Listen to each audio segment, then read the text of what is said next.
Karma Yajna of Ramakrishna Mission and everything came into being.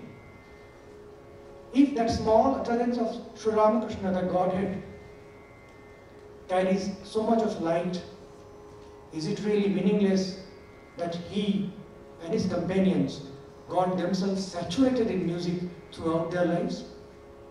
Perhaps this thing is so evident, we never discuss it. We will slowly come to the three important heads.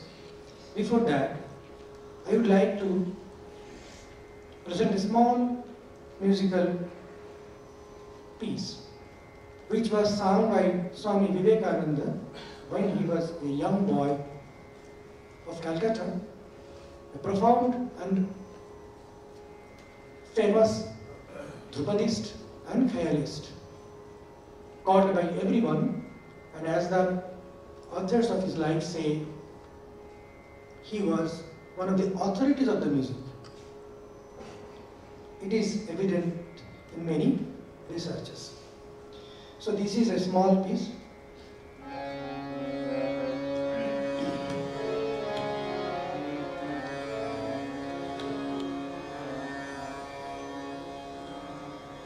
There may be many critical analysis of music, many critical bends in the present day scenario. He was a very lover of Dhrupad style of music.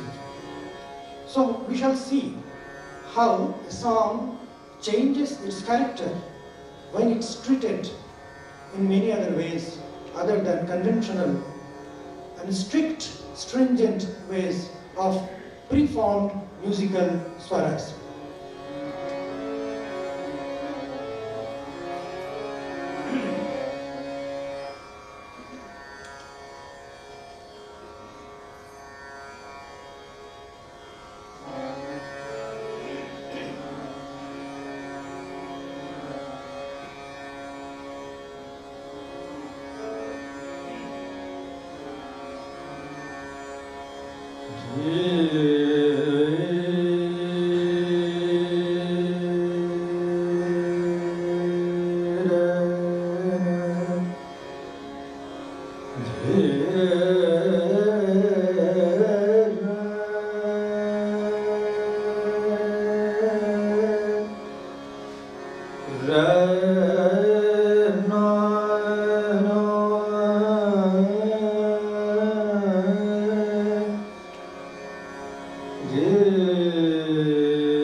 What is music? Swamiji says very clearly, after his maturity in music and understanding of music, what has to be inherited? That is the point.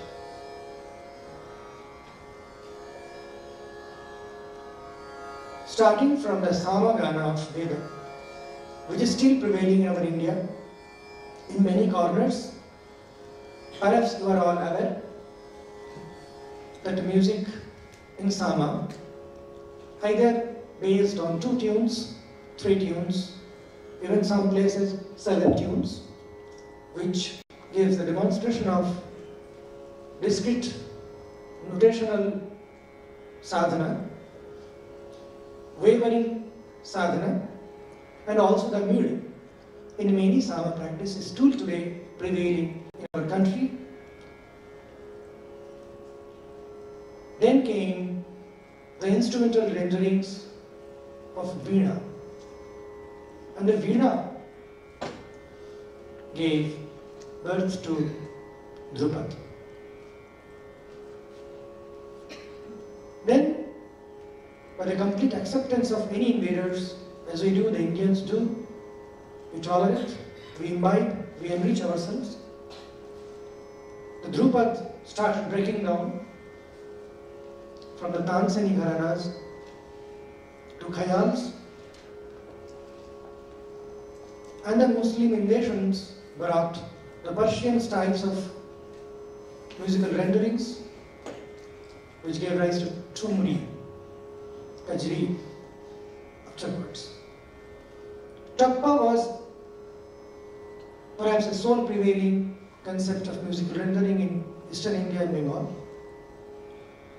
Swami Vivekananda came to know all these things, all these styles, since his childhood. He also came to know not only the musical forms and styles, also the inner meaning of music, which is most important. We say the Indian musical sadhana may be manifest in the colors of raga, but it is embedded in the saptaswara. And each sura, each tune contains a presiding deity. And if a sadhaka can really unveil the mystery of this sura and swara, which has been profoundly discussed by Swami Bhajananandaji in the previous session, then our Kundalini, our vital forces, comes to a beautiful assimilation which easily and naturally takes us to a perfected pranic state. And if we are properly tuned, we can attain to the highest. And that is the Indian context of music, which is a royal path of emancipation, a spiritual attainment, unlike other parts of the world. That's why Swamiji used to say, music is the highest art, and to those who understand, is the highest worship. Mark the word, it is the highest, he has told. It is the highest. Then he tells, music has such tremendous power over human mind, it brings it to concentration in a moment. And after all, it's an universal thing. Everybody thinks he can speak about music, he can give his comment, he can opine about music. Everybody don't think that he can opine about mathematics or a bridge or any other things which are also advancing. Everybody has a space in his heart regarding music. Music, because of lack of communications and other things, it grew itself in different gharanas, different parts by the musicians and sadhakas, but they had to leave. So they made this gharana their own property. And because of livelihood, they had to sail, they had to leave with this property of gharana. So it got cocoonized, and hence there was a fighting. Though we eulogize the gharanic separations nowadays, you will be surprised to know Swamiji was dead against these gharanic separations.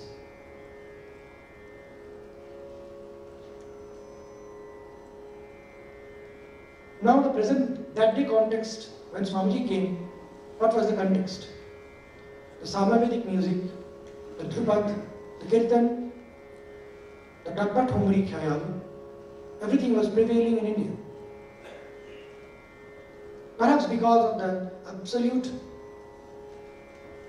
deafness regarding the new Indian music, it was the Englishman, the English invasion, which forced the tremendously rich Indian classical music to go away from the main road.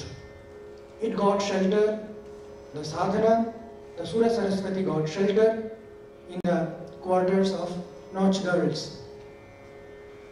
The middle class society came to know that this music is an association of Nautch girl music. They started avoiding. This was the fate of that. Swamiji says, Sakshat Moksha Datri Sangeet. In his Sangeet Kalpataru, he gives this epithet. Anybody singing in front of the elders was an insult to him. Still it survived itself.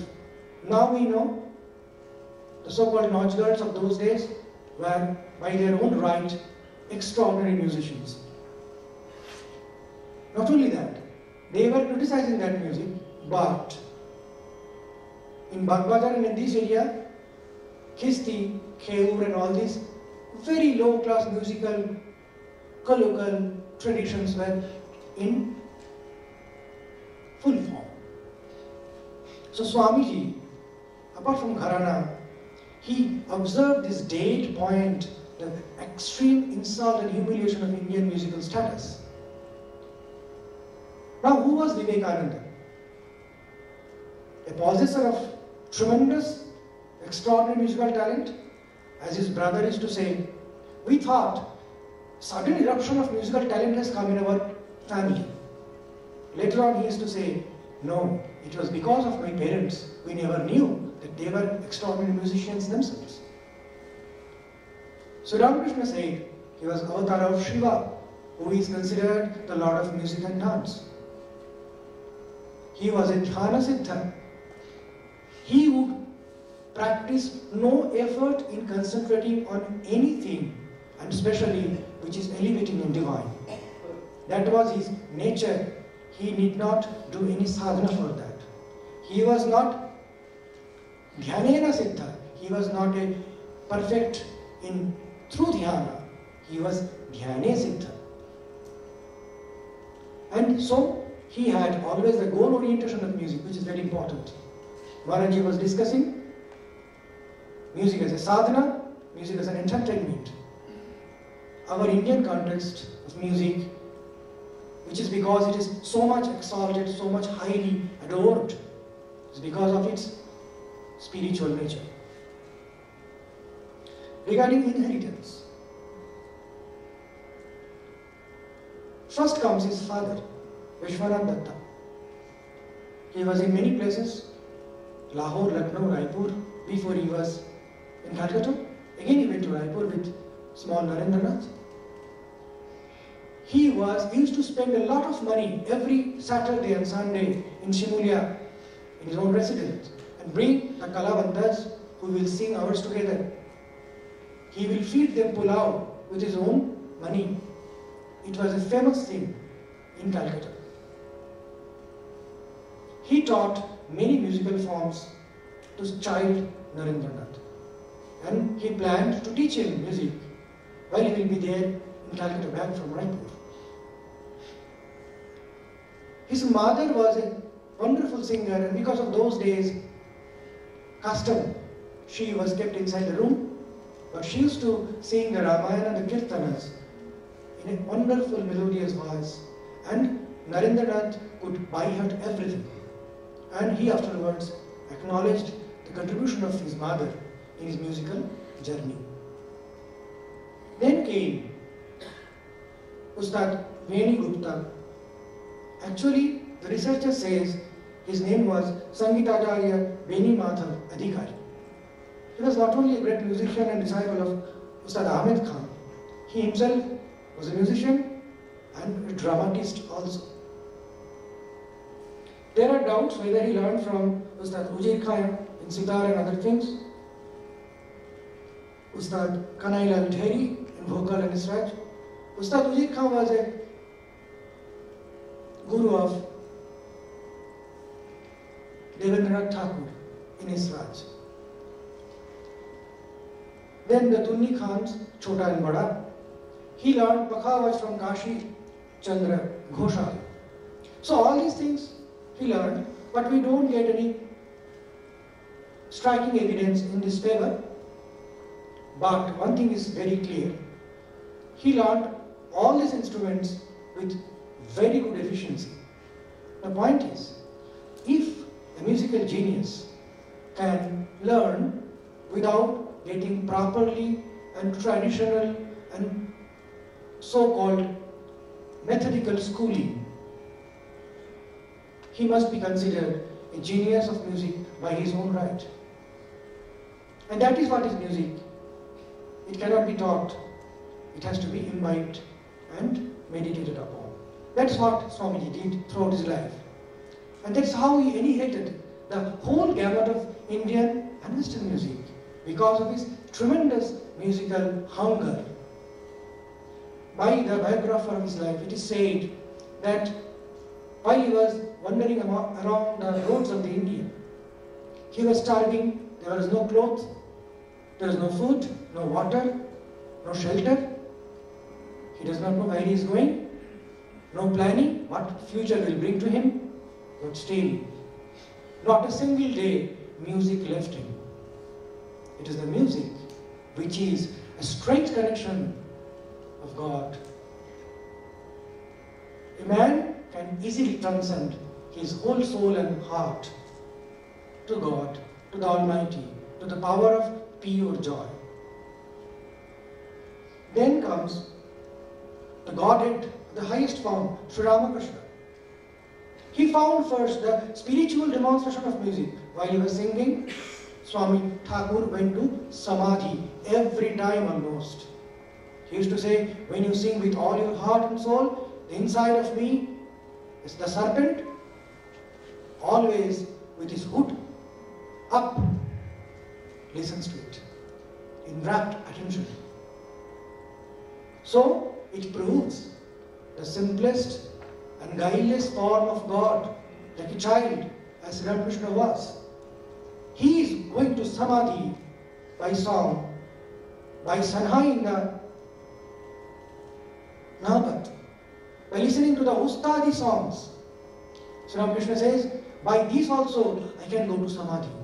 So it proves the very spiritual nature of Indian classical music, which Swamiji got the perfect hand-to-hand demonstration in front of Sri Ramakrishna. Then Sri Ramakrishna himself taught him music,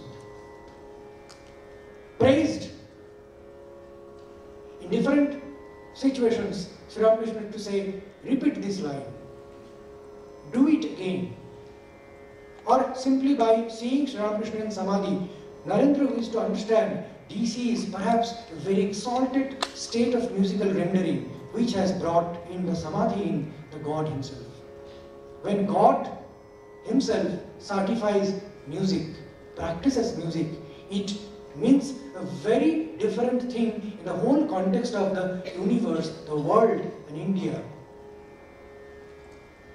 Swami used to say, Uni eshe Brahma Kundalini jagiyechen. He has woke up the Brahma Kundalini of the whole thing, not an individual Kundalini. So the whole awareness has to come in musical world also. And then the Western Symphony. He himself says, when I was first listening, it did not appear much appealing to me. Then I found, by his tremendous power of concentration, within a few days, he could learn the absolute different way of presentation of music in the form of harmony. And we find in his different compositions, wonderful blend of Western and Eastern classical music.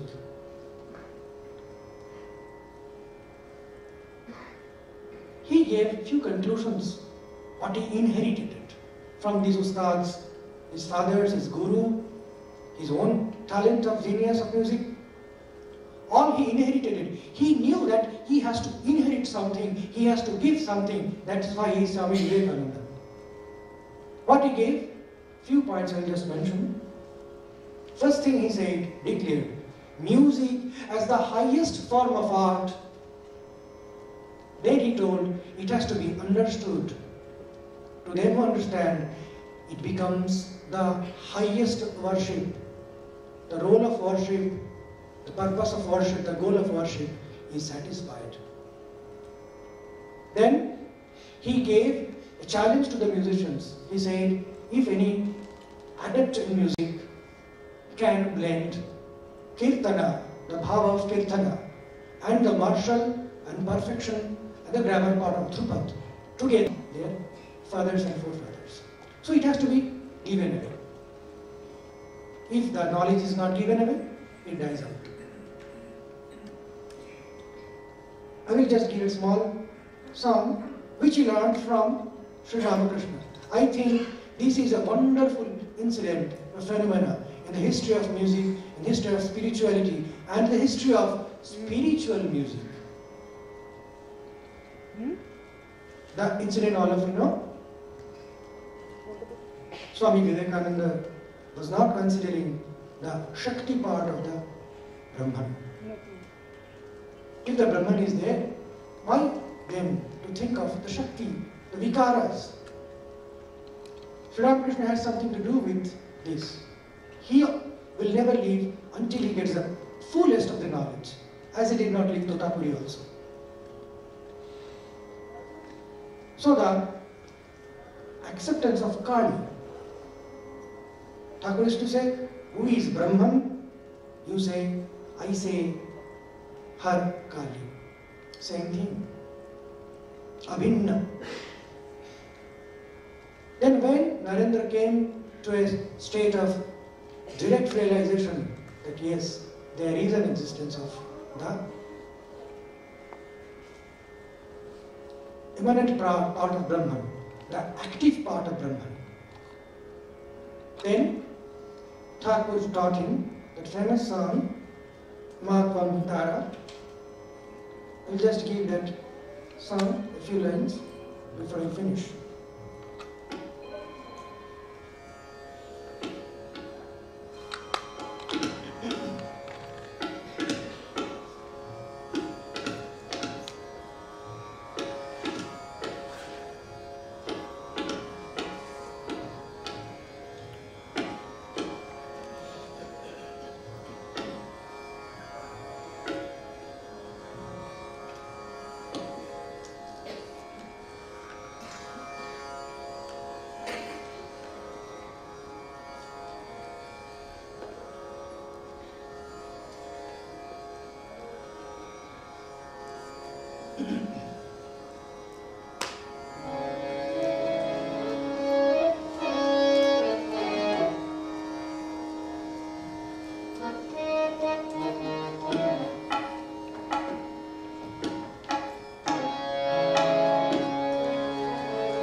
Keeping the ideal set by Swamiji, the state of ideal music is the perfect blending of Kirtana and Dhruvat.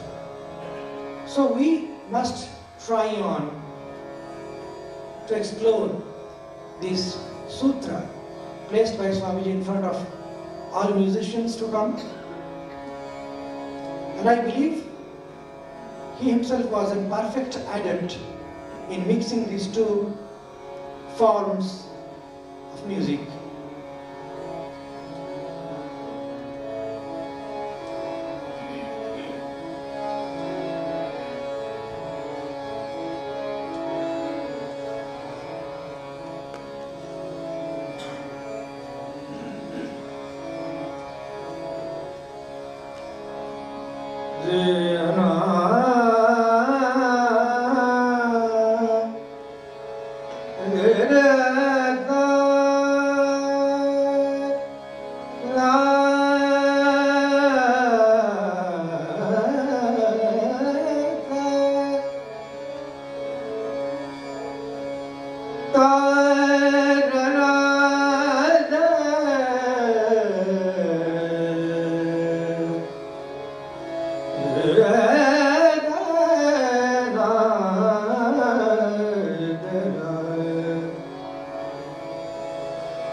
Mama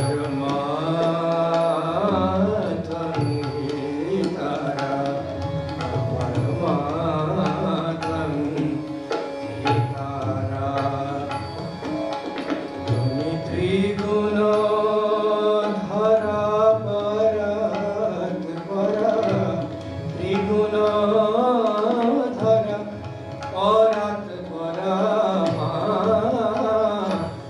त्वङ्गीतरा आत्मा त्वङ्गीतरा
Swamiji has placed a very big challenge of music, of spirituality, and blended them all.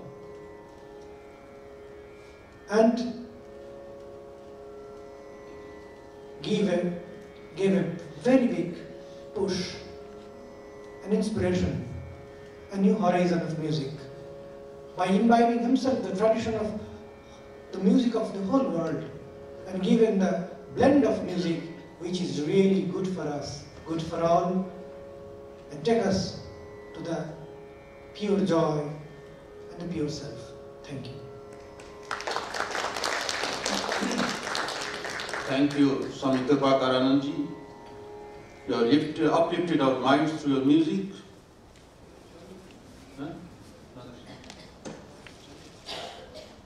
You also explained to us about the various forms and styles of Indian classical music. It is surely a way to salvation. You also told us about the tremendous musical talents of Swamiji, which he inherited from his parents